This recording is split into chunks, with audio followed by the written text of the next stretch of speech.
महाराष्ट्रातील माझ्या तमाम विद्यार्थी मित्रांचं विदर्भ आयएस अकॅडमीच्या यूट्यूब चॅनलवरती आपल्या सर्वांचं स्वागत आहे मित्रांनो। आज आपण पाहणार आहे सरासरी।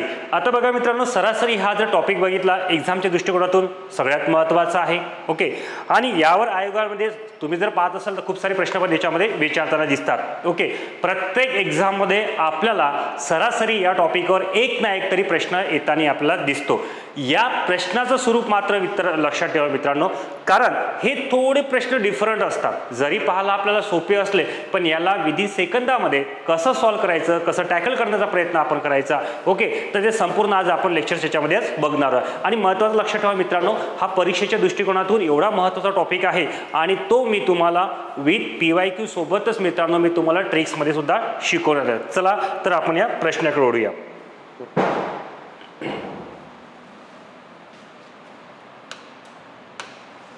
बघा मित्रांनो, आता याच्यामध्ये काही गोष्टी तुम्हाला माहिती आहे पाहिजे।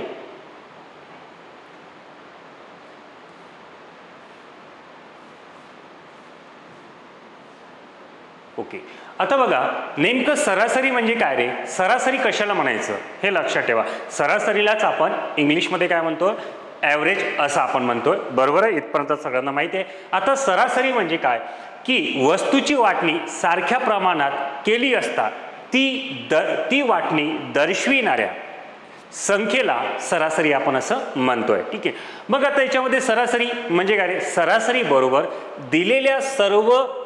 दिलेल्या सर्व संख्यांची बेरीज भागेला आपण काय म्हणतोय, एकूण संख्या। परत सांगतो मी, काय सरासरी बरोबर दिलेल्या सर्व संख्यांची बेरीज भागेला काय म्हणू मित्रांनो आपण, एकूण संख्या।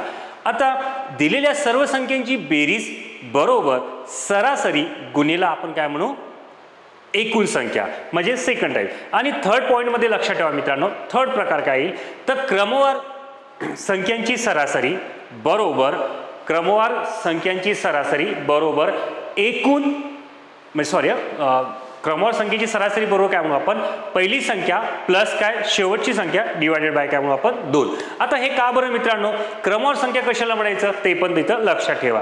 आता क्रमवार संख्या म्हणजे काय, ज्या संख्यांमध्ये फरक सारखा असतो, बरोबर, ज्या संख्यांमध्ये फरक सारखा करतो।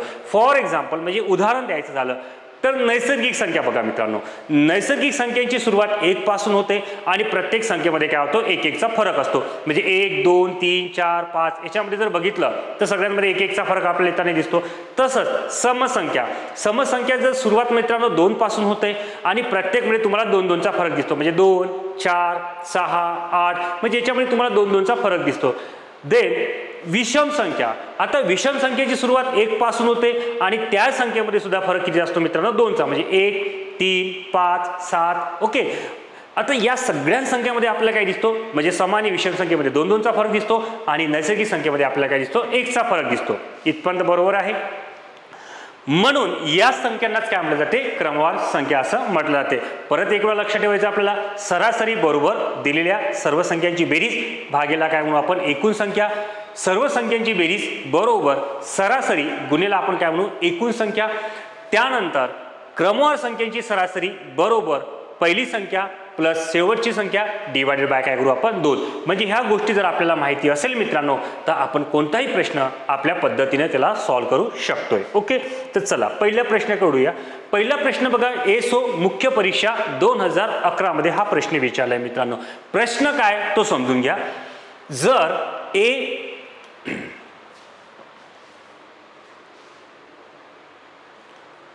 प्रश्न बघा मित्रांनो,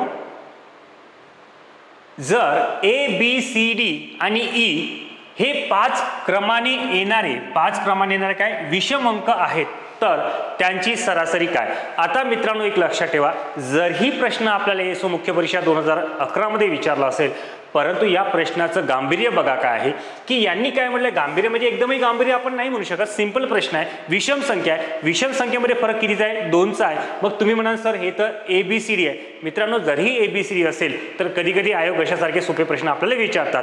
मग तुम्हाला करायचं काय, सर्वप्रथम आपण हे मानून घ्यायला ABCD आणि E। ओके, आपण याची मांडणी केलेली आहे।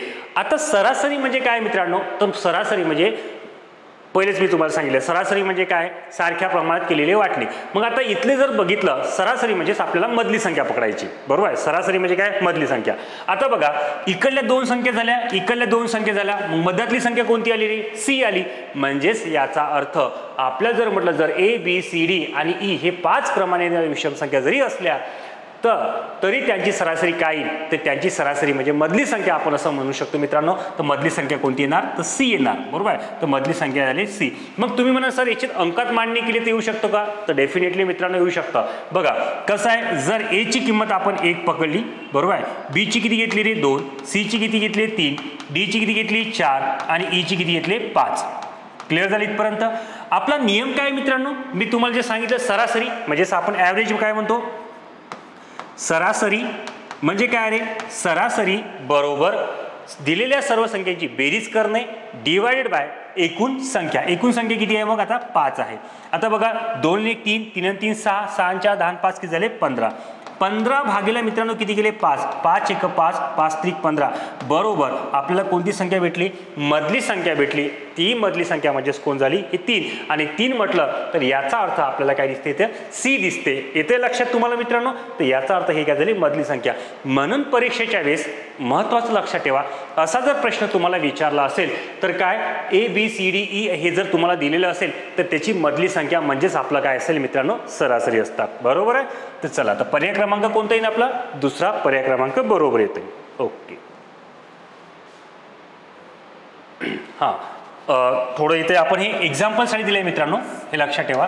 हे एक्झाम्पलसाठी आपलं उदाहरण आहे.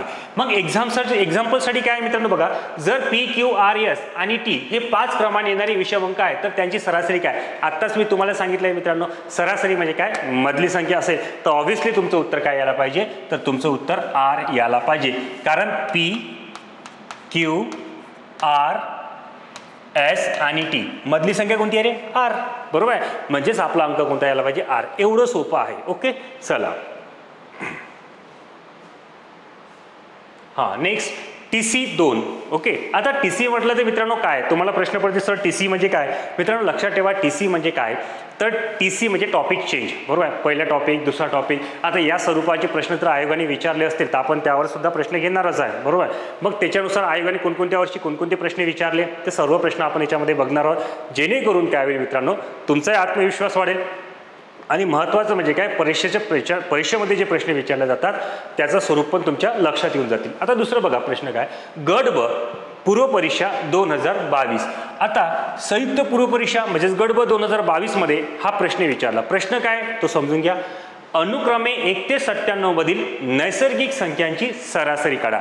आता मित्रांनो मी तुम्हाला पहिलेच सांगितलंय की नैसर्गिक संख्या म्हटलं म्हणजे इथं क्रमवार संख्या आली, आणि क्रमवार संख्या म्हटलं तर काय म्हणतो आपण, क्रमवार संख्यांची सरासरी म्हणजे आता इथं नैसर्गिक म्हणावं लागेल मित्रांनो आपल्याला. नैसर्गिक क्रमवार संख्यांची सरासरी बरोबर काय म्हणतो आपण, पहिली संख्या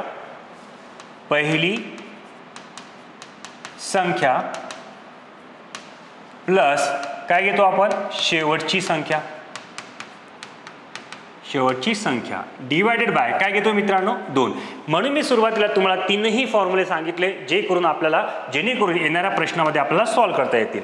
आता पहिली संख्या कोणती आहे मित्रांनो 1, शेवटली संख्या कोणती आहे 97 डिवाइड बाय किती घेतले आपण 2, बरोबर आहे. आता 97 प्लस 1 किती झाले रे 98. मग 98 डिवाइडेड बाय किती घेतले आपण इथे 2. बे चूक 8 हात चला 2 9 18 म्हणजेच आपलं उत्तर किती येणार 49. आता तुम्हाला समजलं असेल की 1 ते 97 मधील नैसर्गिक संख्यांची सरासरी बरोबर आहे. नैसर्गिक संख्यांची सरासरी किती येणार 49. आता मित्रांनो एक लक्षात ठेवा, कधी परीक्षेमध्ये असे प्रश्न जर तुम्हाला विचारताना दिसेल तर सर्वप्रथम एकच लक्षात ठेवायचं की काय नैसर्गिक संख्या असो, समसंख्या असो किंवा विषम संख्या असो तर त्याची पहिल्या संख्या आणि शेवटल्या संख्येची बेरीज करून टाकायची, कारण त्या 2 संख्या आलेल्या आहे म्हणून डिवायडेड बाय सुद्धा काय करायचं आपण 2 करायचं म्हणजे भागीला 2 घ्यायचं, जेणेकरून आपलं उत्तर सेकंदामध्ये आपल्याला काढता येतील. म्हणजेच आपला पर्याय क्रमांक कोणता बरोबर आहे, तर पर्याय क्रमांक पहिला आपला इथे बरोबर येताना दिसतोय. क्लिअर. चला क्लर्क प्री म्हणजेच बघा लिपिक पूर्व परीक्षा 2014 मध्ये हा प्रश्न विचारला। आता आधीचा प्रश्न जो विचारला होता मित्रांनो, तो प्रश्न कशा होता आपला की त्यांनी विचारला 1 ते 97 मध्ये। आता याच्या बघा फक्त आयोग नेहमी प्रश्न अपडेट करत असतात, तर आपल्याला बघा प्रश्न कशा स्वरूपाचे असतात ते पण आपण पाहून घेऊ। आता याच्यामध्ये काय दिलेलं आहे, त्यांनी प्रश्न म्हटलं 1 ते 100 अंकाची सरासरी ही 1 ते 60 अंकाच्या सरासरीपेक्षा कितीने जास्त आहे। काय रे, कितीने जास्त आहे। मग आता 1 ते 100 म्हणजे पहिली संख्या प्लस काय घेतलेली आपण शेवटची संख्या डिवाइड बाय काय घेतले 2। इथे सुद्धा पहिली संख्या प्लस शेवटची संख्या डिवाइड बाय काय घेऊ आपण 2। आता 100 आणि 1 किती झाले रे, हे 101 डिवाइड बाय किती घेतले 2, बरोबर आहे। याला पहिले आपण भाग देऊन देऊ, बे 1 बे 50 दोन्ही किती होते 100, 50 दोन्ही 100 पॉईंट घ्यायचा मित्रांनो। आता इथे किती झाले 10, बे 5 10 म्हणजेच किती 50.5, क्लिअर। तसंच 60 आणि 1 किती झाले रे 61 डिवाइड बाय किती घेतले आपण 2। आता तुम्हाला माहिती आहे 30 दोन्ही किती होते 60, 30 दोन्ही 60, मग उरले किती पॉईंट। आता इथे किती घेतले 10, बे 5 सुद्धा किती 10, म्हणजेच आपलं उत्तर इथे किती येणार 30.5।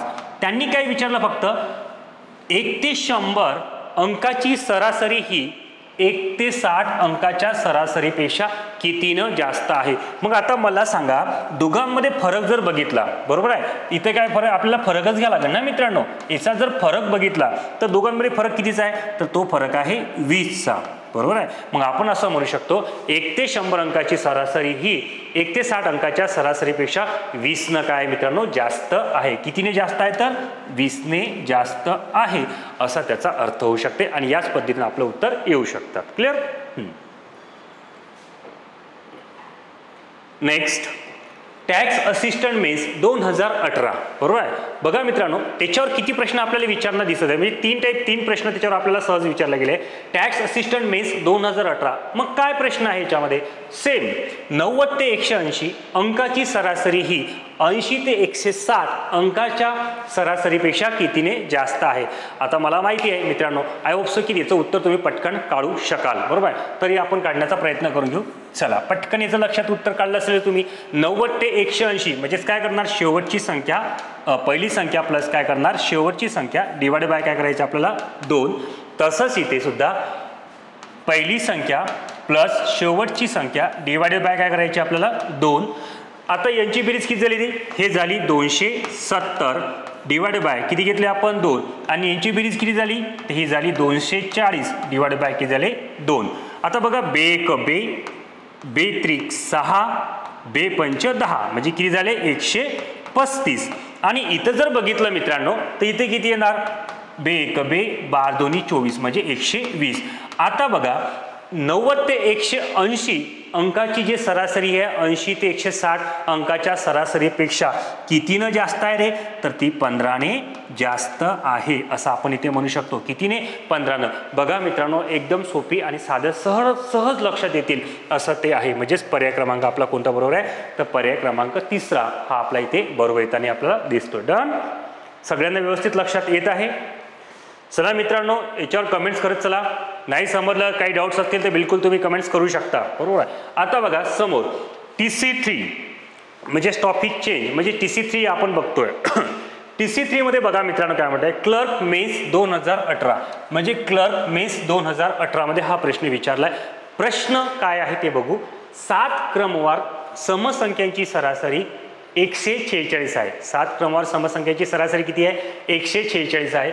तर त्यांच्यापैकी सर्वात काय रे बाबा, त्याच्यापैकी सर्वात मोठी संख्या कोणती। आता मित्रांनो लक्षात ठेवा, बरेच विद्यार्थी याच्यामध्ये काय करतात, क्रमवार संख्या म्हटलं तर आता सर सम, तुम्ही आधीच तर म्हटलं होतं की क्रमवार संख्या म्हणजे सम आहे, त्याच्यामध्ये फरक 2चा आहे। मित्रांनो बरोबर आहे, पण आहे, पण काय याच्यामध्ये आता आपल्याकडे जे आहे वेळेचं कुठेतरी बंधन असतं, बरोबर आहे। मग अशा केसमध्ये तुम्हाला काय करायचं आहे, तर अशा केसमध्ये तुम्हाला याचं उत्तर शॉर्टमध्ये काढायचं आहे। मग सर कसं, कारण मी तुम्हाला सांगितलंय सरासरी म्हणजे काय होते, मधली संख्या, बरोबर आहे। हे आपल्या डोक्यात फिट करून टाका। आता इथं शब्द काय वापरला, 7 क्रमवार संख्येची सरासरी, सरासरी म्हणजे काय मधली संख्या, क्लिअर झालं। मग मधली संख्या कोणती आली रे, हे झाली 146। मग मधली संख्या जर 146 येत असेल, बरोबर, तर आपल्याला 7 संख्या पाहिजे, म्हणजे इकडल्या 3 असेल आणि तिकडल्या 3 असेल, म्हणजे आधीच्या 3 आणि समोरच्या किती 3। तर चला पटकन 146 च्या आधीची समसंख्या कोणती येणार रे, मग 144। त्याच्या आधीची संख्या कोणती येणार, मग ते येणार 142, क्लिअर। त्याच्या समोर याच्या परत आधी आपण 140, ठीक आहे, इकडे 3 संख्या आणि त्याच्या समोरच्या काही 3 संख्या.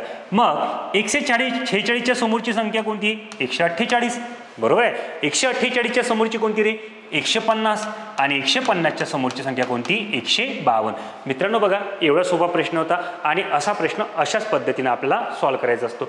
मग सर्वात मोठी संख्या विचारली, मग सर्वात मोठी संख्या कोणती आली? 152, म्हणजेच पर्याय क्रमांक काही ना आपला पहिला पर्याय क्रमांक हा बरोबर येताना आपल्याला दिसतो. समजलं मित्रांनो? अशा पद्धतीचा प्रश्न याच पद्धतीने याला सॉल्व्ह करायचा. क्लर्क प्री 2015 ला परत हा प्रश्न विचारलाय. प्रश्न कसा बघा, 4 क्रमवार समसंख्यांची सरासरी, काय रे बाबा, 4 क्रमवार समसंख्यांची सरासरी 27 आहे, तर त्याच्यापैकी सर्वात मोठी संख्या कोणती? आता तुम्हाला प्रश्न पडला असेल की सर तुम्ही तर आताच म्हटलं होते क्रमवार संख्या म्हणजे काय? मधली, म्हणजे सरासरी म्हणजे काय? सर मधली संख्या. मग आता 4 क्रमवार मधली म्हटलं तर बाळांनो घाबरून जाऊ नका, डोंट अबाउट दॅट, घाबरायचं नाही, टेन्शन नका घेऊ, बरोबर आहे, मी आहे ना. आता इथे बघा सर्वात महत्त्वाचं काय, 27 म्हटलं, मग आपण 27 घेऊ. आता मला एक सांगा, 27 ही समसंख्या आहे का रे? 27 ही समसंख्या आहे का? नाही ना. मग 27 जर ही समसंख्या नसेल तर काय करायचं? मग 27च्या आधीची संख्या कोणती आहे? मग 27च्या आधीची समसंख्या आपल्याला पाहिजे, तर कोणती आहे मित्रांनो? ती आहे 26, बरोबर आहे. त्याच्या आधीची संख्या कोणती आहे? ती आहे 24, बरोबर आहे. तिकडली पाहिजे आपल्याला, परत इकडला पाहिजे आहे. मग इकडली संख्या कोणती आहे? मग आपण हे 27 पकडले, इकडली बघा कोणती आहे? 27च्या नंतरची म्हणजे समोरची संख्या, समोरची कोणती असेल तर ती आहे 28, बरोबर आहे. आणि नंतरची कोणती आहे? 30. येते लक्षात? म्हणजे आपल्याला 4च संख्या पाहिजे, हे 24 आणि 26, 28 आणि 30. फक्त ही 27 म्हणजे काय? एक सिम्बॉलिक म्हणून दिलेलं आहे, एक हिंट म्हणून तुम्हाला दिलेलं आहे, ती गोष्ट आपल्याला फक्त लक्षात ठेवायची आहे. मग त्याच्यापैकी सर्वात मोठी संख्या विचारली मित्रांनो, सर्वात मोठी संख्या कोणती आपली? तर 30 आहे. बघा, आयोग नेहमी प्रश्न विचारताना मित्रांनो थोडं अपडेटवाले विचारतात. रिपीट जरी प्रश्न असेल, फक्त थोडा घुमून ते विचारतात, तेवढं मात्र आपल्याला कळलं पाहिजे. आणि हे जर तुम्हाला कळलं असेल तर आय होप सो की मी तुम्हाला सांगू शकतो गणित तुम्हाला कधीच हे कठीण जाणार नाही. ओके, चला समोरच्या क्वेश्चन करूया आपण. TC4 बघा मित्रांनो, TC4 मध्ये काय दिलंय? TC4 मध्ये नेमकं काय दिलंय ते बघू. PSI पूर्व परीक्षा 2011. आता PSI पूर्व परीक्षा 2011 मध्ये प्रश्न काय विचारलाय? 15, 7, 16, 8 आणि P यांच्या बेरजेची सरासरी 13 येते. त्यांच्या बेरजेची सरासरी किती? 13 येत असेल तर P ची किंमत किती?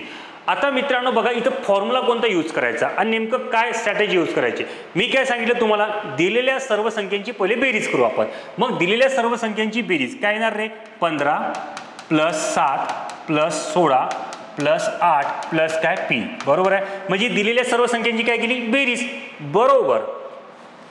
सरासरी किती आहे बाबा? 13 गुणिला एकूण संख्या, गुणिला काय घ्यायचं आहे? एकूण संख्या. एकूण संख्या किती आहे? 1, 2, 3, 4 आणि 5. एकूण संख्या घेतली आपण 5. क्लिअर? एकदम सोपं आणि सहज लक्षात येतं. मग आता बघा, 15 आणि 16 किती होतं रे? 31. 15 आणि 16 किती झाले? 31. 31 आणि जर आपण 7 आणि 8 15 घेतलं, म्हणजे 7 आणि 8 15, 31 प्लस आपण 15 घेतलं तर 5 आणि 1 6, 3 आणि किती झाले? 4, म्हणजे हे झाले 46 प्लस P बरोबर 13 5 किती झालं रे? 65. ओके, म्हणून P बरोबर 65 मायनस किती घेतले आपण? 46.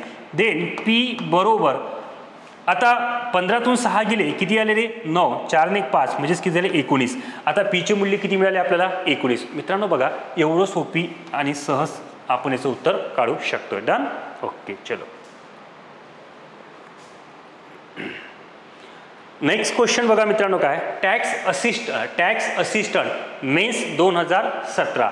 आता टॅक्स असिस्टंट मेन्स 2017 मध्ये बघा, त्याच लेवलचा टॅक्स बरोबरीचा प्रश्न आपल्याला विचारताना दिसतो. एका विद्यार्थ्याला 4 विषयात अनुक्रमे 68, 81, 87 आणि 92 गुण मिळाले तर त्याला सरासरी किती गुण मिळाले? आता तिथं सरासरी त्याला किती गुण मिळाले असं त्यांनी प्रश्न केलेला आहे. आता मित्रांनो बघा, एक शॉर्टकट मी तुम्हाला सांगतो, पण पहिले आधी याला समजून घ्या नेमकं काय असेल. तर आता सरासरी प्रश्न विचारला तर तुम्हाला माहित आहे सरासरी म्हणजे काय रे? सरासरी आपल्याला तर सर्वांना माहिती आहे, सरासरी बरोबर दिलेल्या सर्व संख्यांची बेरीज करा, म्हणजेच काय? 68 प्लस 81 प्लस 87 प्लस किती घेतले? 92. ओके, आणि डिवायडेड बाय किती संख्या आहे मित्रांनो? लक्षात घ्या, 1 2 3 आणि 4 काय 4 संख्या आहे. म्हणून सरासरी किती येणार आपले तर बघा 8 आणि 1 झाले 9, 9 आणि 7 16, 16 आणि 2 18 आणि 8 हात चाला 1, 8 आणि 6 झाले 14, 14 आणि 8 22, 22 आणि 9 31 आणि 1 झाले 32, म्हणजे हे झाले 328. भागिले किती गेले म्हटले 4, 4 1 4, 4 8 32, 4 2 8, म्हणजेच किती येणार मित्रांनो 82. तर सरासरी किती भेटलं आपल्याला तर सरासरी मिळाली 82. ओके, अशा पद्धतीनं हा पर्याय आपल्याला काढायचा होता. सोपा आहे, कठीण आहे. आता त्याच्यामध्ये हे झालं मित्रांनो लॉंग मेथडमध्ये. आता प्रश्न असा पडला की सर मग याला अजून काही असेल की मित्रांनो बघा ह्याची प्रॅक्टिस करा आणि याच्यावरच तुमचं उत्तर निघू शकते, कारण जास्तीत जास्त काय आपल्याला बेरीज करायला जे काही वेळ लागेल त्याच्यावरच आपला पर्याय निघेल.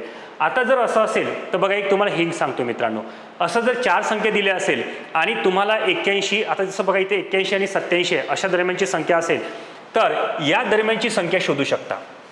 असं मी याच्यावर प्रश्न पाहिलेला आहे मित्रांनो, म्हणून तुम्हाला सांगतोय 81 आणि 87च्या दरम्यानची जी संख्या भेटेल ते तुमचं उत्तर राहतात. बरोबर आहे. अशा केसमध्ये काय करायचं, असे शॉर्टकट वापरण्याचा प्रयत्न करायचा. आता तुम्हाला बघा 81 आणि 87 मध्ये पर्यायामध्ये कोणती संख्या दिसते, फक्त 82 दिसते, म्हणून तुम्ही त्याचं डायरेक्ट उत्तर घेऊ शकता.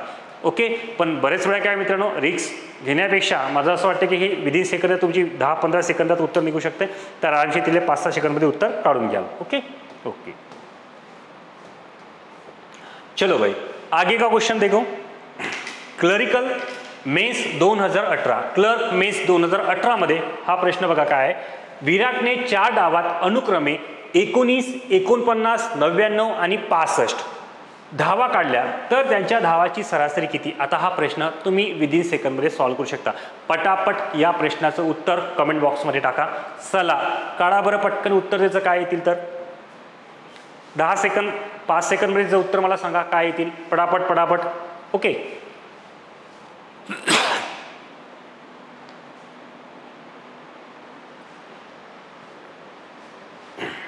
चला आय होप से की तुम्हाला सगळ्यांना उत्तर आलं असेल. बरोबर आहे.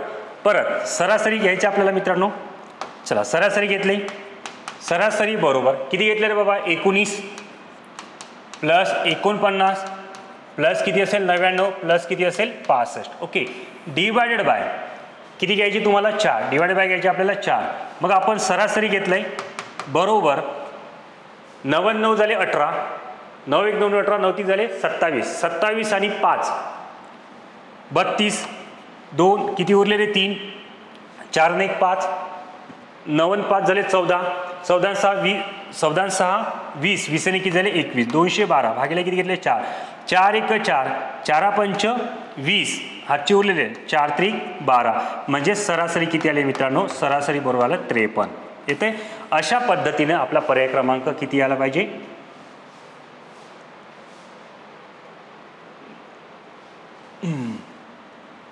काही चुकलंय का, ठीक आहे कॅल्क्युलेशन करून बघू आपण परत.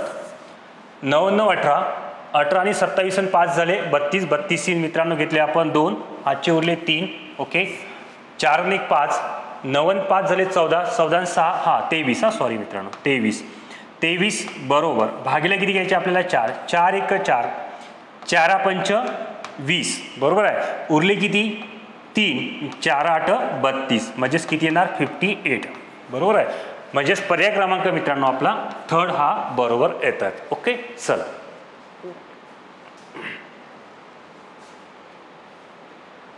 Next question. क्लर्क प्री 2011 मध्ये. आता बघा मित्रांनो क्लर्क प्री 2011 मध्ये प्रश्न काय आहे, थोडे प्रश्न त्याच लेवलचे आहे मित्रांनो, फक्त विचारताना काय विचारताय अपडेटवाले विचारताय. आता अशा वेळेस काय करायचं बघा, घाबरून जायचं नाही, प्रॅक्टिस जास्त जास्त कॅल्क्युलेशन आपल्याला फास्ट करता आली पाहिजे बरोबर आहे. मग आता इथं बघा कॅल्क्युलेशन करताना परत आपण इथे काय म्हणणार आहे, प्रश्न बघा काय आहे. क्लर्क प्री 2011 मध्ये विचारलेला प्रश्न काय, जर 4 9 8 आणि श याची सरासरी 7 आहे, सरासरी किती आहे 7 आहे, आणि 20 2 श आणि य याची सरासरी 12 असेल तर य ची किंमत काय असेल. मग अशा केसमध्ये काय करायचं, पटकन बेरीज करून टाकायची. 4 प्लस 9 प्लस बरोबर आहे 8 प्लस श. म्हणजे बघा मी तुम्हाला काय शिकवलं होतं मित्रांनो, लक्षात ठेवा सरासरी दिलाय सर्व संख्येची बेरीज, बरोबर आहे, म्हणजेच काय सर्व संख्येची बेरीज बरोबर सरासरी गुणिला एकूण संख्या, म्हणजे आपलं उत्तर पटकन काढता येईल. म्हणजे 4 प्लस 9 प्लस किती घेतले 8 प्लस श बरोबर काय रे बाबा 7 गुणिला एकूण संख्या 1 2 3 आणि 4. क्लिअर. पहिलीची बेरीज करून घेऊ मग आपण त्यांना काढू. 9 आणि 4 झाले 13, 13 आणि 8 21, 21 प्लस श बरोबर 7 चूक झाले मित्रांनो 28, म्हणजे श बरोबर 28 मायनस किती घेतले 21. याचाच अर्थ श ची किंमत आपल्याला किती मिळेल तर आपल्याला मिळेल 7. इथे मिळाली मित्रांनो श ची किंमत किती 7. तसंच आता इथे बघा परत 20 प्लस सर्व संख्यांची बेरीज 20 प्लस 2 प्लस श प्लस य बरोबर किती संख्या झाल्या 1 2 3 आणि 4, बरोबर आहे, म्हणजे 4 आणि इथे सरासरी दिले मित्रांनो 12, 12 गुणिला करायचे आपल्याला 4. आता 12 गुणिला तुम्हाला काय करायचं आहे 4 करायचं आहे. श ची किंमत मात्र दिलेली आहे, आपण श ची किंमत किती काढली 7 काढली, बरोबर आहे. मग आता श ची किंमत इथे मी किती येतो 7, बरोबर आहे, श ची किंमत 7. 20 आणि 2 22, 22 आणि 7 किती झाले 29, 29 प्लस ए बरोबर 12 चूक 48, म्हणजे य बरोबर 48 मायनस किती घेतले मित्रांनो 29, हे झाले 29. म्हणजेच य बरोबर 18 मधून 9 गेले किती उरले मित्रांनो 9 राहिले, 2 आणि 1 म्हणजे इथून जर हातचा 1 झाला इथं हातचा 1 घेतला इथं झाले 18, 18 मधून 9 गेले 9 राहिले, 2 परत 1 वापस केला इथं 3 झाले, म्हणजे 4 मधून जर 3 गेले ते उरले किती 19. याचा अर्थ ए ची किंमत किती आली मित्रांनो 19 आली, म्हणजेच पर्याय क्रमांक आपला इथला 4 बरोबर आहे. इथे लक्षात अशा पद्धतीने हे प्रश्न सॉल्व्ह करायचे असतात. काही गडबड करू नका, याला व्यवस्थित सॉल्व्ह करण्याचा प्रयत्न करायचा. कॅल्क्युलेशन जास्त फास्ट ठेवायचं, म्हणजे कॅल्क्युलेशन जर आपण फास्ट ठेवले मित्रांनो तर डेफिनेटली आपलं उत्तरं सुद्धा लवकरात लवकर निघतील. क्लिअर. चला आता समोरचा क्वेश्चन बघा. TC5. आता TC5 मध्ये बघा मित्रांनो नेमकं काय विचारलं आहे आणि हा प्रश्न कशा स्वरूपाचा आहे. क्लर्क पूर्व परीक्षा 2017 मध्ये हा प्रश्न विचारला. प्रश्न काय रे, एका वर्गातील 15 विद्यार्थ्यांचे सरासरी वय 15 वर्ष आहे, त्यापैकी 5 विद्यार्थ्यांचे सरासरी वय 14 वर्ष आहे. 5 विद्यार्थ्यांचे सरासरी वय किती 14 वर्ष व 9 विद्यार्थ्यांचे सरासरी वय 16 वर्ष असल्यास राहिलेल्या 15 विद्यार्थ्यांचे वय किती, बरोबर आहे. आता सर्वप्रथम याला लक्षात ठेवा मित्रांनो, डावी बाजू म्हणण्यापेक्षा डायरेक्ट आपण इथे घेऊ म्हणजे तुमच्या लक्षात येण्यासाठी. आता बघा 15 गुणिला इथे काय करायचे 15, म्हणजे एका वर्गातील 15 विद्यार्थ्यांचे सरासरी वय किती आहे म्हणते 15. 15 गुणिला 15 केले तर मित्रांनो किती होणार, हे होणार 225. क्लिअर झालं इथपर्यंत. तसंच 5 विद्यार्थ्यांचे सरासरी वय किती आहे 14, म्हणजेच 5 गुणिला किती घेतले आपण 14. 5 विद्यार्थ्यांचे सरासरी वय किती असेल 14, 14 पंचे किती झाले मित्रांनो 70, 14 पंचे झाले 70. तसंच 9 विद्यार्थ्यांचे सरासरी वय किती 16 आहे, 9 विद्यार्थ्यांचे सरासरी वय किती 16, 16 9 किती होते मित्रांनो 144, हे झाले 144. याची बेरीज करून टाका आणि याची बेरीज करून टाका. 9 आणि 5 किती झाले 14, बरोबर आहे. आणि याची बेरीज जर केली 4 7 आणि 4 झाले 11, 1 आणि 1 2, म्हणजे हे झाले 214. याचा अर्थ आपल्याला पाहिजे किती मित्रांनो, तर आपल्याला पाहिजे 15 विद्यार्थ्यांची, म्हणजे त्याच्यातून 15, म्हणजेच याचा अर्थ 15व्या विद्यार्थ्याची, बरोबर आहे, 15व्या विद्यार्थ्यांचे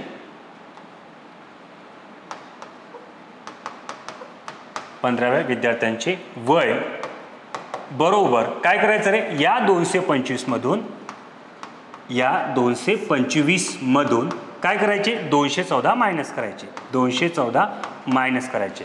आता ऑब्व्हियसली तुम्हाला माहिती आहे या 225 मधून जर आपण 214 मायनस केले तर किती उरणार मित्रांनो, हे उरणार 11 वर्ष. येते अरे लक्षात, बरोबर. म्हणजेच पर्याय क्रमांक आपला 3रा बरोबर आहे.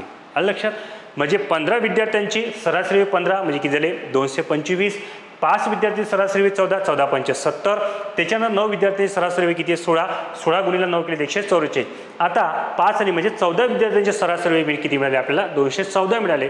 आपल्याला त्यांनी 15व्या विद्यार्थ्याचे विचारले मित्रांनो, म्हणून 5 म्हणजे किती 225 मधून आपण काय केलं 214 मायनस केले तर आपल्याला काय मिळणार 11 वर्ष मिळतात. म्हणजेच काय 15 विद्यार्थ्यांचे जे आहे ते काय 15 विद्यार्थ्यांचे वय आपल्याला मिळणार 11 वर्ष. ओके. चला, आय होप सो की व्यवस्थितरित्या तुम्हाला हे क्वेश्चन समजत असेल. चला नेक्स्ट क्वेश्चन बघा मित्रांनो, काय नेक्स्ट क्वेश्चन तुम्हाला त्या समोर आहेत. टॅक्स असिस्टंट मेन्स 2015 मधला हा प्रश्न आहे. काय आहे, एका वर्गातील विद्यार्थ्यांची वयांची सरासरी 12 वर्ष आहे. बरोबर आहे, किती वर्ष आहे, 12 वर्ष आहे. त्यापैकी 25 विद्यार्थ्यांच्या वयाची सरासरी 10 वर्ष. 25 विद्यार्थ्यांची वयाची सरासरी किती आहे मित्रांनो, 10 वर्ष आहे. उरलेल्या विद्यार्थ्यांच्या वयाची सरासरी 14 वर्ष आहे. तर वर्गातील एकूण बघा मित्रांनो, तर वर्गातील एकूण विद्यार्थ्यांची संख्या किती. आता अशा केसमध्ये काय करायचं मित्रांनो, इथं जायचं बाय ऑप्शन्स. बरोबर आहे, एक्सनं किंवा याच्या मागं लागू नका मित्रांनो, डायरेक्ट याला काय घ्यायचं, बाय ऑप्शन्स जायचं. मग सर बाय ऑप्शन्स कसं घ्यायचं, तर बघा 1 नंबर पद्धत सांगतो मी. याला म्हणतात मित्रांनो डावी बाजू, याला म्हणतात डावी बाजू बरोबर काय, उजवी बाजू. बघा ही नीट लक्षात ठेवायचं. डावी बाजू बरोबर काय घेतो आपण, उजवी बाजू. आता डावी बाजू बरोबर उजवी बाजू म्हणजे काय, आता तुम्हाला पाहायचं आहे एका वर्गात विद्यार्थ्यांच्या वयाची सरासरी किती आहे म्हणते, 12 वर्ष. बरोबर आहे. त्याच्यानंतर त्यापैकी म्हणजे अखंड संख्या दिलेली असेल मित्रांनो. आता याच्यामध्ये तुम्ही काय घेऊ शकता का सर, कसं घ्यायचं ते पण सगळ्यात महत्त्वाचं आहे. आता बघा इथं काय करायचं मित्रांनो, 25 गुणिले मी 10 घेतले प्लस, आता बघा मित्रांनो मला एक हिंग भेटली आहे, म्हणजे 25 म्हटलेलं आहे तर उरलेले काय असू शकतात, 25 होऊ शकतात. ही संभाव्यता असतात, लक्षात ठेवा. म्हणजे मी 25 घेतले ना, मग 25 जर दिले असेल म्हणजे त्यांनी म्हटलं का आपल्याला त्यापैकी 25 विद्यार्थ्यांच्या वयाची सरासरी म्हटलं आणि उरलेले पॉसिबिलिटी आहे मित्रांनो की इथं 50 म्हणजे इथं 25 अजून एक्स्ट्रा असू शकतात. म्हणजे 25 आणि 25 50. ओके, तर मी काय करणार, 50 गुणिले इथे मी 12 करणार मित्रांनो, म्हणजे मला एक हिंग भेटू शकते. ती कशी, 12 पंचे किती झाले 60, म्हणजे हे झाले मित्रांनो 600. हा लक्षात ठेवा, 12 पंचे 60 म्हणजे किती झाले 600 बरोबर. आता 25 गुणिले 10 म्हणजे इथं सुद्धा मी काय करणार मित्रांनो, 25 गुणिले मी काय करणार 14 करणार. बरोबर आहे, एक लक्षात घ्या. आता बघा 25 गुणिले 10 म्हणजे किती झाले, हे झाले 250 प्लस 14 पंचे 70, 0 हातचे उरले 2, 14 दोन्ही 28, 14 पंचे 70 0 हातचे उरले 7, सॉरी 14 दोन्ही 28, 28 आणि 7 किती झाले मित्रांनो 35. आता बघा याची जर बेरीज केली तर 250 प्लस 350 म्हणजे किती येणार 600, म्हणजे 600 बरोबर काय येणार 600 येणार. आला काय मित्रांनो, याला म्हणतात डावी बाजू बरोबर काय उजवी बाजू. नीट लक्षात ठेवा. बरेच मुलं काय करतात, याला वेगळ्या पद्धतीने काढण्याचा प्रयत्न किंवा लॉंग मेथडनं काढण्याचा प्रयत्न करतात. तर अशा केसमध्ये लॉंग मेथडचा वापर करू नका. डायरेक्ट एक निमोनिक्स मेथड अशी आहे की आपली एक निमोनिक्स मेथड काम अशी करतात की याला म्हणतात डावी बाजू बरोबर काय म्हणतात मित्रांनो उजवी बाजू. कारण डावी बाजू जेवढी आली पाहिजे तेवढीच काय आली उजवी बाजू सुद्धा आली पाहिजे. मग अशा केसमध्ये काय करायचं, तर तुम्हाला बाय ऑप्शन्समध्ये त्याचा वापर करण्याचा प्रयत्न करायचा. सर मग बाय ऑप्शन्स मध्ये घेताना नेमकं अडचण कशी, संख्या कशी निवडायची, बघा मित्रांनो एक कुठंतरी हिंक लागते. हिंक म्हणजे काय, जसं बघा इथे यांनी काय म्हटलंय 25 म्हटलंय, तर मग उरलेले तर असं मे बी आपण बघा उरलेलं 25 आहे ना, ऑप्शनमध्ये आपल्याला 50 दिसतात ना, मग उरलेले किती असू शकते 25 असू शकतात. तर इथं अशा वेळेस कधी काय घ्यायचं, तर कुठेतरी आपल्याला थोडीशी रिस्क घ्यायची आहे. मग इथं जर आपण पाहिलं 50 गुणिले 12 केलं तर 600 आलं. मग 600 जर येत असेल तर इथे सुद्धा काय यायला पाहिजे 600 यायला पाहिजे. मग अशा केसमध्ये 25 गुणिले 10 केलं प्लस 25 गुणिले आपण 14 केलं, त्याची बेरीज किती तर 600, म्हणजे 600 बरोबर काय ते 600. तर याचा अर्थ वर्गातील एकूण विद्यार्थ्याची संख्या किती असायला पाहिजे मित्रांनो, तर वर्गातील एकूण विद्यार्थ्याची संख्या किती असायला पाहिजे, तर 50 असायला पाहिजे. अशा पद्धतीने तुम्ही त्याचं उत्तर काढू शकता. ओके, बरोबर. चला समोरच्या प्रश्नामध्ये हीच टेक्निक वापरायची मित्रांनो, समोरच्या कंडिशनमध्ये हीच टेक्निक तुम्हाला वापरायची. काय म्हटलं आहे, लिपिक टंकलेखन मुख्य परीक्षा 2017 मध्ये हा प्रश्न विचारलेला आहे. मग प्रश्न परत बघा काय आहे, तर एका वर्गातील सर्व विद्यार्थ्यांच्या वयाची सरासरी 14 वर्ष आहे. त्यापैकी 10 विद्यार्थ्यांच्या वयाची सरासरी 12 वर्ष आहे. राहिलेल्या विद्यार्थ्यांच्या वयाची सरासरी 15 वर्ष आहे. तर वर्गातील एकूण विद्यार्थ्याची संख्या किती. परत मी तुम्हाला सांगितलेली टेक्निक वापरा, बाय ऑप्शन्स. ही मेथड यूज करायची मित्रांनो, बाय ऑप्शन. मग बाय ऑप्शन मध्ये बरोबर परत मी काय सांगितलं तुम्हाला, डावी बाजू बरोबर काय घ्यायचं आपल्याला, उजवी बाजू घ्यायची. डावी बाजू बरोबर काय उजवी बाजू. चला आता पटकन इथं सुद्धा तुम्हाला काय लॉजिक वापरायचं आहे रे. लॉजिक काय वापरायचं मी तुम्हाला सांगितलं काय, जेवढी डावी बाजू असायला पाहिजे तेवढीच काय आपल्याला उजवी बाजू असायला पाहिजे. आता 10 विद्यार्थ्यांच्या वयाची सरासरी वय किती आहे म्हणते 12. 10 गुणिले किती असेल 12. मित्रांनो इथं 10 असेल तर पहिली गोष्ट लक्षात ठेवा हे तर नाहीच असू शकतात, बरोबर आहे, हे लक्षात ठेवा. एक तर 30 असेल किंवा 40 असेल, हे नीट लक्षात ठेवा. एक तर 30 किंवा 40 हे लॉजिक लावलं आपण. आता इथं किती आहे 14. इथं मी काय घेतलं मित्रांनो 30 गुणिले घेतले 14. 14 त्रिक किती होते रे 42, म्हणजे हे झाले 420 बरोबर. आता इथं जर मी 10 गुणिले जर काय घेतलंय म्हणजे 10 गुणिले इथं 12 घेत आहे तर माझ्याकडे 20 उरले ना परत.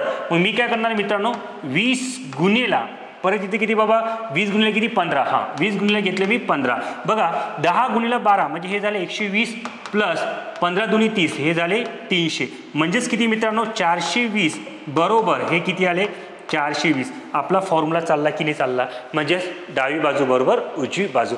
या टेक्निकचा वापर करा, विदिन सेकंडमध्ये तुम्ही तुमचं उत्तर काढू शकता मित्रांनो. कोणत्याही गोष्टीचं म्हणजे बघा बरेच मुलं काय करतात याला वेगळ्या मेथडनं वापरण्याचा प्रयत्न करतात. असं करू नका, ही मेथड वापरा, तुमचं उत्तर डेफिनेटली काय निघेल लवकरात लवकर निघेल. हां चला नेक्स्ट क्वेश्चन बघा मित्रांनो. टॅक्स असिस्टंट प्री 2016 आणि एसओ प्री 2015 मध्ये हे प्रश्न विचारलाय. हा प्रश्न एक वेळा 2 वेळा रिपीट झालेला, म्हणजे बघा टॅक्स असिस्टंट प्री 2016 मध्ये पण विचारला गेला आणि एसओ प्री 2015 मध्ये पण हा प्रश्न विचारला गेला. क्वेश्चन्स बघा, एका वर्गातील 60 मुलांच्या वयाची सरासरी 11 वर्ष 5 महिने आहे. 11 वर्ष काय रे बाबा 5 महिने आहे. शिक्षकासह सरासरी काढली, शिक्षकांसह सरासरी काढली तेव्हा ती 12 वर्ष आली तर शिक्षकाचे वय किती. आता इथं जेव्हा काय होतात मित्रांनो माहिती आहे का, असे काही प्रश्न तुम्हाला आले की मग आपल्याला कुठेतरी घाम फुटते, अरे बाबा काय म्हणजे वर्ष कसं कन्वर्ट करायचं. घाबरायचं नाही, बरोबर आहे. पहिले आपण काय करायचं 60 मुलांच्या वयाची सरासरी किती आहे रे 11 वर्ष 5 महिने. तर याला कशामध्ये करायचं पहिले, एक तर बरेच मुलं काय करतात वर्षाला कशामध्ये कन्वर्ट करतात महिन्यामध्ये. म्हणजे बघा इथं 5 महिने आहे तर त्याला 5 महिन्याचं कशामध्ये म्हणजे महिन्यामध्ये कन्वर्ट करण्याचा प्रयत्न करतात. असं करू नका, उत्तर लांबेल. आपलं उत्तर आपल्याला सेकंदात काढायचं आहे. तर मग काय करायचं बघा 60 आहे, 60 गुणिला केलं इथपर्यंत 11 वर्ष 5 महिने येणार आहे. एक तर महिन्याला कशामध्ये कन्वर्ट करा वर्षामध्ये, आणि महिन्याला जेव्हा तुम्ही वर्षामध्ये कन्वर्ट करण्याचा प्रयत्न करता तर भागीला किती करा 12, म्हणजे 5 भागीला 12 केलं जे काही उत्तर येईल ते आपलं वर्षामध्ये. क्लिअर इथपर्यंत. मग आता बघा 11.5 अपॉन किती घेऊ आपण 12. पहिले मांडणी करून घ्या म्हणजे तुमच्या लक्षात येऊन जाईल. ठीक आहे, चला याची मांडणी आपण बरोबर करणार आहे. आता बघ 11.5 अपॉन 12, 12ने काय केलं 11ला मल्टिप्लाय केलं म्हणजेच किती येणार 60 गुणिला 132 प्लस किती गेले 5, म्हणजे 12 1 12, हातच्या आले 2, हातचा उरलं किती 1, 12 1 12, 12 किती 13, म्हणजे 132 प्लस किती गेले 5 डिवाइडेड बाय किती करायचे तुम्हाला ते 12. क्लिअर. मग हे 60 गुणिला आता बघा हे किती झाले 137, म्हणजेच 132 प्लस 5 केले 137 झाले आणि भागीला किती केले 12. क्लिअर. आता आपण नेट आपल्या याच्यामध्ये आलेलो आहे. मग बरोबर ठीक आहे जी सरासरी आहे. मग 12 1 12, 12 पंचे किती झाले रे 60, 5 7 35 3 5, हातचे उरले 3, 13 5 65, 65 आणि 3 हे झाले 68, म्हणजेच किती झाले 685. आता समोर काय म्हणते शिक्षकासह सरासरी काढली तेव्हा ती 12 वर्ष आली. पहिले किती होते 60 होते, आता त्याच्यामध्ये एक शिक्षक वाढले म्हणजे किती झाले ते 61 गुणिला सरासरी किती वाढली म्हणते 12 वाढली, म्हणजे गुणिला घेतले आपण 12 बरोबर. 12 1 12 म्हणजे ती किती आले 2, हातचा आला 1, 12 सक 72 ने किती झाले रे 73 बरोबर आहे. मग आता सरासरी म्हणजे शिक्षकाचं वय आपल्याला विचारलंय मित्रांनो. सरासरी तर आपण काढलेली आहे, तर शिक्षकाचे वय किती. मग आता आपल्याला काय पाहिजे शिक्षकाचं वय पाहिजे. शिक्षकाचे वय. आता शिक्षकाचं वय काय होणार, या संख्येत ही संख्या मायनस करा. मग आपण करू 732 मधून काय करायचे मित्रांनो 685 मायनस करायचे. केलं. मग आता इथे पटकन 12 मधून 5 गेले किती उरले रे 7 उरले, हातचा आला 1, 8 आणि 1 9, 13, 13तून 9 गेले किती झाले 4, म्हणजेच याचा अर्थ शिक्षकाचं वय किती आहे मित्रांनो, तर शिक्षकाचं वय 47 वर्ष बरोबर आहे. तर पर्याय क्रमांक कोणता आपला, तर पर्याय क्रमांक 4 हा आपला बरोबर येताना आपल्याला दिसतंय. काही कठीण नाही मित्रांनो, फक्त याला वर्षात कन्वर्ट करायचं असते. वर्षात कन्वर्ट करताना याची मांडणी जी आहे ते पूर्णांकमध्ये अपूर्णांकयुक्त पूर्णांकामध्ये करा, तुमचं उत्तर बरोबर येऊन जाईल. क्लिअर? येते ना सर्वांच्या लक्षात? चला नेक्स्ट, UPSC CSAT 2022. बघा मित्रांनो, UPSC CSAT 2022 मध्ये हा प्रश्न विचारला. आता क्वेश्चन्स काय रे बाबा, क्वेश्चन हा जो बघा UPSC CSAT 2000 थोडा भारी क्वेश्चन दिसते, घाबरायचं नाही, प्रश्न आपल्याच पद्धतीने सॉल्व्ह करण्याचा प्रयत्न करायचा. ABC चे सरासरी वजन किती आहे रे? 40 kg आहे. म्हणजे ABC घेतला आपण A plus B plus C. Okay, ABC चे सरासरी वजन 40 kg आहे. BDE चे सरासरी वजन 42 kg आहे आणि F व B चे वजन समान आहे. तर ABCD आणि F यांचे सरासरी वजन किती आहे म्हणतात मित्रांनो. बघा ABC चे सरासरी वजन जर बघितलं मित्रांनो तर किती आहे बाबा, 40 गुणिले आपण 3 केलं, 4 त्रिक 12 म्हणजे किती झाले 120. बरोबर आहे. तिघांचं जर वजन बघितलं तर 120 kg आहे. क्लिअर? त्याच्यानंतर B plus D plus E चे सरासरी वजन बघितले मित्रांनो, ते किती आहे रे बाबा, 42 गुणिले 3. येते लक्षात? 42 गुणिले किती आहे 3, 3 दोन्ही 6, 3 चूक 12, 126 kg. आता महत्वाचा मुद्दा काय मित्रांनो, सगळ्यात महत्वाचा मुद्दा काय आहे, जेवढा F आहे तेवढाच काय B आहे. बरोबर आहे. जेवढा F आहे म्हणतात तेवढाच काय B आहे. म्हणजेच B इक्वल F, हे दोघं कसे आहेत, समान आहे. कसे आहेत, समान आहे. आता समान आहे म्हणजे जेवढी B ची किंमत असेल तेवढीच F ची किंमत असायला पाहिजे आणि जेवढी F ची किंमत असेल तेवढीच B ची किंमत असायला पाहिजे. मग त्यांनी काय म्हटलं, ABCD आणि F चे सरासरी वजन किती. मग चला पटकन आपण घेऊ ABCD, म्हणजे A plus B plus C plus D plus E. बरोबर आहे. आता F सुद्धा घेऊन घेऊ आपण. F घेतला तर यांचे सरासरी किती आहे, म्हणजे दिलेल्या सर्व संख्यांची बेरीज भागिले काय एकूण संख्या. एकूण संख्या किती आहे मित्रांनो, 6. म्हणजेच आपल्याला काय विचारलं, यांची सरासरी. आता बघा ABC, आता ABCची किती आले बाबा, त्यांची तिघांची सरासरी आपण किती काढली, त्यांची जी सरासरी दिलेली 40, किती आले 120 तिघांचं वय. मग तिघांचं वय किती घेतलं आपण 120 प्लस त्याच्यानंतर BD आणि E. बरोबर आहे. आता इथं मला सांगा BD आणि E दिलाय, F दिलाय का नाही. परंतु मित्रांनो लक्षात ठेवा, इथं जो F म्हणजेच कोणाला B, जेवढी B ची किंमत आहे तेवढीच कोणाची F ची किंमत आहे. म्हणजे या ठिकाणी तुम्ही कोणाला ठेवू शकता, या ठिकाणी तुम्ही कोणाला ठेवू शकता, तर या ठिकाणी तुम्ही F ला सुद्धा ठेवू शकता. हो का नाही, ठेवू शकतो ना आपण. बरोबर आहे. तर आपण ठेवू शकतो. म्हणजेच इथं जे येणारी किंमत आहे मित्रांनो, ही किंमत कोणाची येऊ शकते, B ची येऊ शकते. बरोबर आहे. तर मग आपण तसंच केलं. मग 120 प्लस किती घेतलं तर आपण 126 डिवाइड बाय किती करा 6. ठीक आहे. म्हणून बरोबर म्हणजे ॲव्हरेज जो काढला आपण, म्हणजे सरासरी काढली, सरासरी बरोबर किती येणार बाबा 6. त्याच्यानंतर 2 2 किती झाले 4 आणि हे 246 भागीला किती घेतले आपण 6. 6 1 6, 6 चूक 24, 6 1 6. म्हणजे सरासरी किती मित्रांनो, तर सरासरी येणार 41. बरोबर आहे. तर 6 जणांची जे सरासरी आहे ते किती येणार, मग 6 जणांची सरासरी मित्रांनो येणार ते येणार 41 kg. म्हणजेच काय, पर्याय क्रमांक आपला तिसरा बरोबर आहे. ओके, इथे लक्षात. अशा पद्धतीने हा प्रश्न सॉल्व्ह करायचा होता.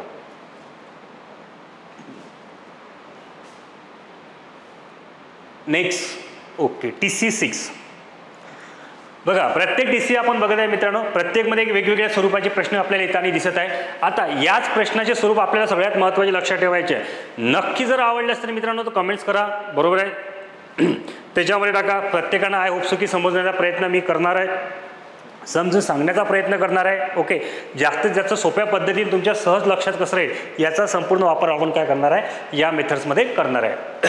नेक्स्ट क्वेश्चन बघा, MPSC CSAT 2022.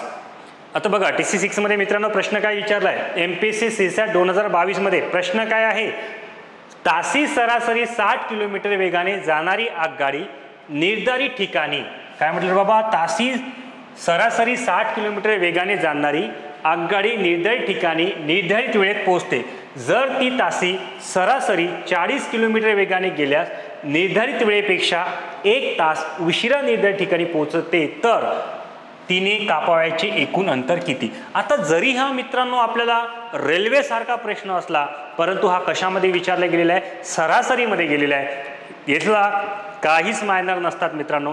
सरासरीमध्ये रेल्वेचे प्रश्न येऊ शकतात, रेल्वेमध्ये सुद्धा सरासरीचे प्रश्न येऊ शकतात. मग अशा प्रश्नाला जर टॅकल कसं करायचं.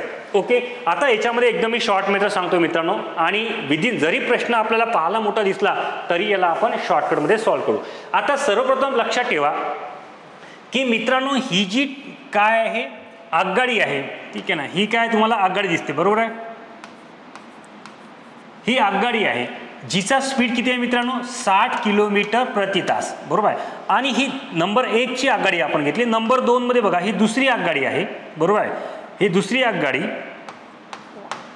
हिचा जो स्पीड आहे मित्रांनो तो किती आहे, तो आहे 40 किलोमीटर प्रति तास.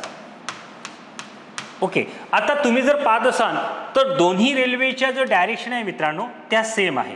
दोन्ही रेल्वेच्या डायरेक्शन कशा आहे, सेम आहे. मग आता जर दोन्ही रेल्वेच्या डायरेक्शन सेम असतील तर आपला रेल्वेचा नियम काय, म्हणजे रेल्वेचा टॉपिक आपण त्याच्यामध्ये काय असतो, अंतर बरोबर वेळ गुणिले वेग बरोबर आहे. याचा नियम काय की वेगाचा नियम काय, जर दोन्ही गाड्यांचा जर वेग समान असेल, दोन्ही गाड्यांचा वेग बरोबर आहे किंवा जे डायरेक्शन असेल ते कसे असेल, दिशा कशी असेल, समान असेल, सॉरी वेग म्हणण्यापेक्षा दिशा समान असेल तर अशा केसमध्ये आपण काय करतो, वेगाची वजाबाकी करतो. इथपर्यंत झालं लक्षात, क्लिअर. पण इथं तुम्हाला काय करायचं आहे मित्रांनो, इथं तुम्हाला करायचं काय, मग इथं वजाबाकी करायचं का नाही, इथं तुम्हाला काहीच करायचं नाही. फक्त मी जे सांगतोय ते तुम्ही इथं लक्षात ठेवा बरोबर आहे. काय करायचं आहे सर, मग इथं नेमकं काय करायचं बघा. थोडी मेथड युनिक आहे, सोपी आहे, साधी आहे बरोबर आहे. इथं डोक्याला ताप नाही घ्यायचा, खूप मोठ्या पद्धतीने आपला प्रश्न जो आहे तो सॉल्व्ह करायचा नाही. फक्त शॉर्टकटमध्ये तुम्हाला सांगतो ते लक्षात ठेवा. अशा केसमध्ये जर तुम्हाला काय म्हटलं आहे, डायरेक्शन सेम आहे बरोबर आहे. डायरेक्शन म्हणण्यापेक्षा तासी जर तिचा वेग ताशी सरासरी 60 किलोमीटर वेगाने गेले तर निर्धारित वेळेत पोहोचते, यामध्ये त्यांनी असं म्हटलेलं आहे. आणि दुसरे जर आहे, जर तिचा स्पीड 40 किलोमीटर प्रति तासाने गेलं तर ती काय म्हणते, निर्धारित वेळेपेक्षा 1 तास उशिरा पोहोचते. फक्त इथं काय स्पीडमध्ये दिले आहे, 60च्या स्पीडने गेले तर वेळेवर पोहोचते आणि 40च्या स्पीडने गेले तर 1 तास उशिरा पोहोचते, बस एवढंच दिलेलं आहे. मग त्यांनी काय म्हटलं तर तिने कापावायचे एकूण अंतर काय म्हणते, म्हणजे एकूण अंतर काय आहे बरोबर आहे. अंतर विचारलं तर सगळ्यांना माहिती आहे मित्रांनो आपला फॉर्म्युला काय, अंतर बरोबर वेळ गुणिला काय आहे, वेग आहे बरोबर आहे. आता इथं तुम्हाला करणं काय मित्रांनो, 60 व 40 हिचा लसावी घ्यायचा आहे. 60 आणि 40चा काय घ्यायचा आहे तुम्हाला, लसावीचा लसावी, लक्षात ठेवा बरोबर. आता मला सांगा 60 आणि 40चा लसावी किती येतो रे, बरोबर आहे. तर 60 आणि 40चा लसावी किती येणार, 120 येतं ना.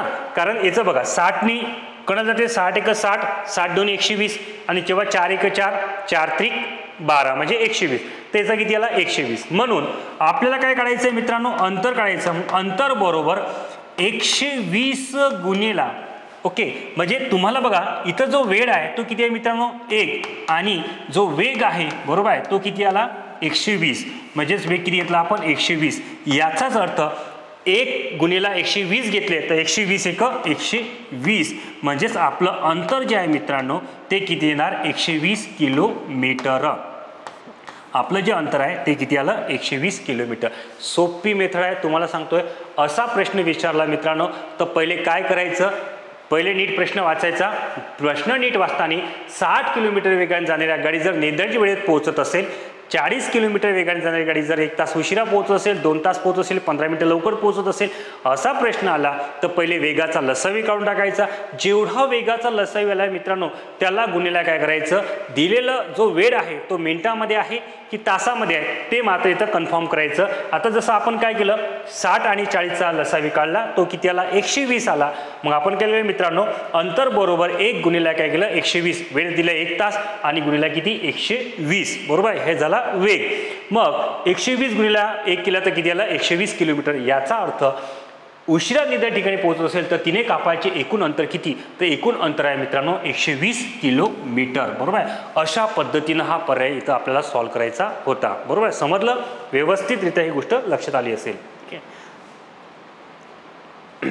चला STI मेन्स 2019 बघा मित्रांनो, त्या स्टेपचे प्रश्न आपल्याला विचारताना दिसत आहे आयोगमध्ये. आयोग फक्त ना प्रश्न चेंज करतो, थोडाफार चेंज करते. आता बघा इथं काय म्हटलेलं आहे, तासी सरासरी 40 किलोमीटर वेगाने जाणारी आगगाडी निर्धारित ठिकाणी निर्धारित वेळेत पोहोचते. जर ती तासी सरासरी 30 किलोमीटर वेगाने गेल्यास निर्धारित ठिकाणी निर्धारित वेळेपेक्षा 15 मिनिटे उशिरा पोहोचते तर तिने कापायचे एकूण अंतर किती. बघा किती जबरदस्त आहे ना. आधी काय विचारलं होतं 1 तास, आता काय म्हणते 15 मिनिटे. बरोबर आहे. बघा प्रश्न कसा असतात.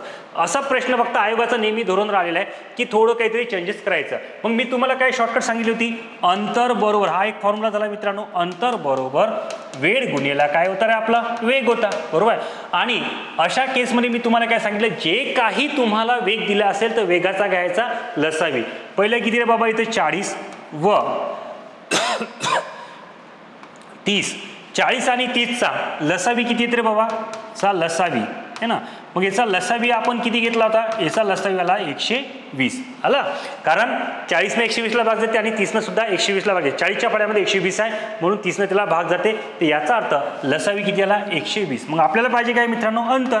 मग अंतर बरोबर, आता इथे एक लक्षात ठेवा, 15 मिनिटे म्हणतात मित्रांनो, 15 मिनिटे. आता अंतर कशामध्ये आहे, किलोमीटरमध्ये आहे, म्हणून वेळ कशामध्ये पाहिजे, तासामध्ये. म्हणजेच मिनिटाला कशामध्ये करायचं, तासामध्ये कन्वर्ट करायचं. मग इथं बघा मित्रांनो नेहमी लक्षात ठेवायचं, मिनिट भागेला काय करायचं 60 करायचं. मिनिट भागेला 60 करायचं. तेव्हा येणारा जो वेळ आहे तो कशामध्ये येते मित्रांनो, तासामध्ये येतात. कशामध्ये येते, तासामध्ये येतात. हे लक्षात ठेवायला पाहिजे. म्हणून 15 भागेला किती करू आपण 60 आणि गुणिला करायचे मित्रांनो 120. 60 एक 60, 60 दोन्ही 120, 15 दोन्ही किती झाले 30. बरोबर आहे. म्हणजेच आपलं अंतर किती आलं मित्रांनो, तर अंतर आलं 30 किलोमीटर. अशा पद्धतीनं याचं उत्तर आपल्याला या पद्धतीने काढायचं होतं. डेफिनेटली मित्रांनो तुम्हाला हे प्रश्न जड जाणार नाही आणि तुम्ही या प्रश्नसुद्धा काय करू शकता, सहज सॉल्व करू शकता, जेणेकरून तुम्हाला या प्रश्नाला वेळ लागणार नाही. आणि आय होप सो की माझं सुद्धा म्हणणं आहे की तुम्ही कमी वेळेत हे प्रश्न सॉल्व करू शकले पाहिजेत. मित्रांनो सगळ्यांना व्यवस्थित लक्षात येत असतील तर त्याच्यावर कमेंट्स करत चला. बरोबर आहे. आता बऱ्याच मुलांना काही अडचणी असतील तर तुम्ही मला सांगू शकता, सुचवू शकता मित्रांनो. ओके चलो भाई, नेक्स्ट क्वेश्चन, MPSC ग्रुप बी 2018. आता MPSC ग्रुप बी 2018 मध्ये काय प्रश्न आहे बघूया. प्रश्न असा विचारलाय, त्याच्यामध्ये प्रश्न बघा मित्रांनो काय असेल की अ गावापासून ब गावापर्यंत जाताना एक प्रवासी गाडीचा एक समान वेग तासी 40 किलोमीटर होता, परंतु ब गावाकडून अ गावाकडे येताना त्या गाडीचा एक समान वेग तासी 60 किलोमीटर होता, तर संपूर्ण प्रवासात त्या गाडीचा सरासरी वेग किती. आता मित्रांनो बघा या स्वरूपाचे प्रश्नाचा थोडासा डिफरंट प्रश्न येणार आहे. हा प्रश्न काय विचारला बाबा आपल्याला, ए या गावापासून बघा हे एक ठराविक अंतर आहे, म्हणजे ए या गावापासून ब या गावापर्यंत जाताना एक प्रवासी गाडीचा वेग एक समान म्हणजे काय ठेवतो बाबा 40 किलोमीटर ठेवतो. किती 40 किलोमीटर. म्हणजे याला आपण काय म्हणू, हा ए पासून कुठे चालला बी पर्यंत 40च्या स्पीडने चालला. आणि दुसरा मित्रांनो ब गावाकडून अ गावाकडे म्हणजेच बी कडून कुठे निघाला ए कडे येण्यासाठी निघाला, तेव्हा त्याच्या गाडीचा एक समान वेग किती आहे 60 किलोमीटर प्रति तास आहे. 60 किलोमीटर प्रति तास. आता परत तुम्हाला काय दिसते, गाडीचा जरी वेग असेल मित्रांनो मग आपल्याला इथे पाहिजे काय, जे डायरेक्शन आहे. बरोबर आहे. म्हणजे ए कडून बी कडे जेव्हा जातो तो 40 किलोमीटर प्रति तास वेगाने जातो आणि बी कडून जेव्हा ए कडे येतो तेव्हा तो 60 किलोमीटर प्रति तास वेगाने येतो. इथं जे तुम्हाला दिशा दिसते मित्रांनो, वेगाची दिशा आहे ती विरुद्ध आहे. आणि वेगाची दिशा विरुद्ध असेल तर अशा केसमध्ये तुम्हाला काय करावं लागणार आहे, वेगाची बेरीज करावी लागणार आहे. ओके, तर मग काय करायचं आपल्याला, सरासरी वेग काढायचा आहे. मग आपण काय म्हणणार मित्रांनो, सरासरी वेग बरोबर, आता सरासरी दोन वेग आहे ना, ए कडून बी कडे जातो बी कडून ए जातो, दोन वेग असल्यामुळे आपण 2 गुणिला पहिला वेग आहे 40चा आणि दुसरा वेग आहे मित्रांनो 60चा. जी दिशा आहे ती दिशा कशी आहे रे, अपोजिट आहे. बरोबर आहे. म्हणून आपल्याला माहिती आहे अंतर वेळ आणि वेग याच्यामध्ये जर अशा केसमध्ये जर आपण बघितलं असेल तर वेगाची दिशा जर एकसारखी असेल तर वेगाची वजाबाकी करतो आणि वेगाची दिशा जर काय असेल विरुद्ध असेल तर वेगाची मात्रा आपण बेरीज करतो. मग आता इथे बेरीज काय करायला लागेल 40 + 60, कारण दिशा विरुद्ध आहे, बरोबर आहे, विरुद्ध दिशा. इथं आपण काय म्हणू शकतो, हे झाली विरुद्ध दिशा. दिशा विरुद्ध असल्या कारणामुळे काय झालं की आपल्याला वेगाची काय करायला लागणार आहे, बेरीज करायला लागणार आहे. बरोबर. आता बघा 2 गुणेला 40 गुणेला किती घेतले आपण रे 60 आणि दोघांची बेरीज किती येणार 100. क्लिअर. 0 0 कॅन्सल. 6 × 24 24 दोन्ही किती झाले 48. म्हणजेच आपल्याला जो वेग आहे तो ताशी किती आहे 48 किलोमीटर प्रति तास हा आपल्याला मिळेल. 48 किलोमीटर प्रति तास आपल्याला मिळेल. म्हणजे पर्याय क्रमांक कोणता आहे मित्रांनो, तर पर्याय क्रमांक 3 हा बरोबर येताना आपल्याला दिसतो. बरोबर आहे मित्रांनो. अशा पद्धतीने हे प्रश्न आपल्याला सॉल्व्ह करता आले पाहिजे. क्लिअर. बघा तोच प्रश्न परत बघा कोणत्या अँगलने विचारलेला आहे. तुम्ही जर 5 जण मित्रांनो तेच ते प्रश्न आपल्याला दिसतोय, पण कसे विचारतात थोडे डिफरंट पद्धतीने विचारतात. बघा गट प पूर्व परीक्षा 2022 मध्ये तोच प्रश्न आपल्याला कोणत्या अँगलने विचारलाय. एक माणूस मुंबईहून पुण्याला 4 किलोमीटर प्रति तास या वेगाने जातो आणि 6 किलोमीटर प्रति तास वेगाने परत येतो. आता जातो आणि परत येतो म्हणजे दिशा कशी आहे, अपोजिट आहे. वेगाची दिशा अपोजिट असल्यामुळे वेगाची आपण काय करतो रे, बेरीज करतोय. बरोबर आहे. तर त्याचा एकूण प्रवासाचा सरासरी वेग काय, मग पटकन आपण काय करायचं, सरासरी वेग कशाचा घ्यायचा, त्याचा प्रवासाचा, म्हणजे प्रवासाचा सरासरी वेग. बरोबर आहे. काय म्हणणार आपण, प्रवासाचा सरासरी वेग. बरोबर. काय करायचं, वेग 2 आहे, जातो आणि येतो म्हणून 2. बरोबर आहे. जातो आणि येतो यासाठी लागलेला 2 वेग घेतला आपण. एक आहे 4 किलोमीटर, दुसरा आहे 6 किलोमीटर. दिशा त्याच्या अपोजिट आहे, जातो आणि येतो म्हणून वेगाची बेरीज 6 × 4 किती येते 10 म्हणजे 4 + 6. बरोबर. 2 गुणेला 4 गुणेला 6 डिवाइड बाय किती घेतले रे 10. आलं. पहिले अशा केसमध्ये बघा पहिले गुणाकार करून टाकायचा. 6 × 24 24 दोन्ही 48. 48 भागिले किती घेतले मित्रांनो 10 म्हणजेच बरोबर किती येणार 4.8 किलोमीटर प्रति तास. बरोबर आहे. बघा हाच प्रश्न पण आयोगाने कसा विचारला, वेगळ्या पद्धतीने विचारलेला दिसतोय.